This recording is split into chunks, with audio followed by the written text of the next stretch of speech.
Aujourd'hui, on continue avec les bases et pour cela, je vous présente Joséphine. Joséphine est une goutte d'eau. Elle vient tout juste de sortir d'un nuage après condensation. En gros, de la vapeur d'eau s'est refroidie et elle est devenue liquide et hop, Joséphine. Officiellement, elle vient de naître. En réalité, l'eau qui la compose a déjà probablement une vie beaucoup plus intéressante que la nôtre.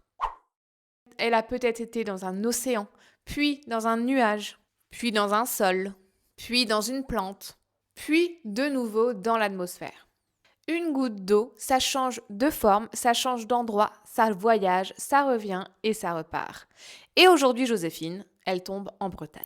Et là, son histoire va dépendre d'un truc fondamental, l'endroit exact où elle atterrit. Parce que l'eau ne tombe pas sur une surface plate, propre, neutre, dessinée par PowerPoint. Elle tombe sur un territoire. Avec des pentes, des sols, des haies, des routes, des fossés, des champs, des forêts, des zones humides, des villages, des rivières, etc. Et pour comprendre son trajet, il faut introduire une notion de base, le bassin versant. Un bassin versant, c'est un territoire où toute l'eau s'écoule en surface et converge vers le même point. Ça peut être un ruisseau, une rivière, une retenue, un fleuve côtier ou directement la mer.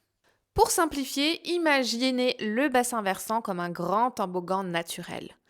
Les bords du toboggan, ce sont les lignes de crête. Les bas du toboggan, c'est la zone où l'eau se rassemble. Cette zone basse, on l'appelle le talweg. Si Joséphine tombe tout en haut du bassin versant, elle a toute la descente à faire. On y reviendra car en fonction de où elle tombe, toute l'histoire prend un tournant dramatiquement différent. Si Joséphine tombe déjà en bas du bassin versant, près du talweg, son trajet peut être beaucoup plus rapide. Elle va rejoindre plus vite la zone où l'eau se concentre. Son parcours dépend des pentes, du sol, de la végétation, de l'humidité du terrain et des aménagements humains. Et en Bretagne, il n'y a pas qu'un seul grand toboggan. Il y en a des centaines. Des petits bassins versants côtiers, des bassins versants plus grands, des sous-bassins versants, des zones qui se connectent avec des ruisseaux, des rivières, aux zones humides, aux nappes et à la mer.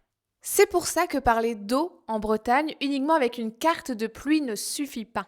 Il faut suivre tout le trajet de l'eau. Où elle tombe, sur quel sol, sur quelle pente, avec quelle végétation, avec quel fossé, quelle haie, quelle route, quelle zone humide, quelle pratique agricole autour. Deux Joséphines peuvent tomber à quelques centaines de mètres l'une de l'autre et avoir un destin complètement différent. C'est ce qu'on verra dans le merveilleux destin de Joséphine.